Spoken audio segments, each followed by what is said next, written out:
Bismillahirrahmanirrahim. I am Professor Mudassir Jamil. I will teach you chemistry. First of all, I will teach you the portion of the organic chemistry. Organic chemistry में जैसे कि आपको पता है कि बहुत से पोर्शंस शामिल हैं, जिनमें सबसे एक हमारा बेसिक जो पॉइंट है जिसको हमने स्टार्ट लेना है वो हमारे पास है ऑर्गेनिक केमिस्ट्री का इंट्रोडक्शन।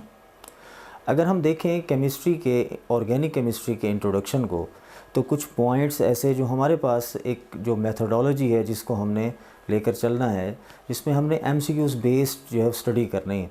डेफिनेटली आपने बहुत सा टेक्स्ट जो है वो अपने FSC की बुक्स में स्टडी किया होगा, तो हमने अपने इन लेक्चर्स को, अपने इन तमाम पॉइंट्स को एंटी टेस्ट बेस्ड टीचिंग की तरफ लेकर आना है। तो उसमें सबसे पहला पॉइंट हम अपने टॉपिक से स्टार्ट करते हैं। जो हमारे पास इंट्रोडक्शन ऑफ ऑर्गेनिक केमिस्ट्री का है वो है the first organic compound was synthesized in laboratory bye.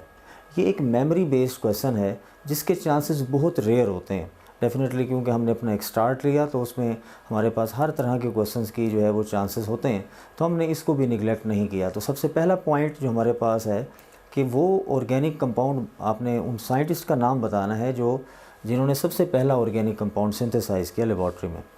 तो उनमें से 4 ऑप्शंस हैं हमारे पास: वोलर, बेrzelius, कोल्बे एंड बर्थोल्ड। ये 4 ऑप्शंस में हमने देखना है कि कौन सा सूटेबल ऑप्शन है। डेफिनेटली आपका आंसर बिल्कुल ठीक होगा, जो आपने सोचा वो वही है ऑप्शन जो हमारे पास ऑप्शन अल्फ़ा है, that is the volar. Volar के बाद हमारे पास कुछ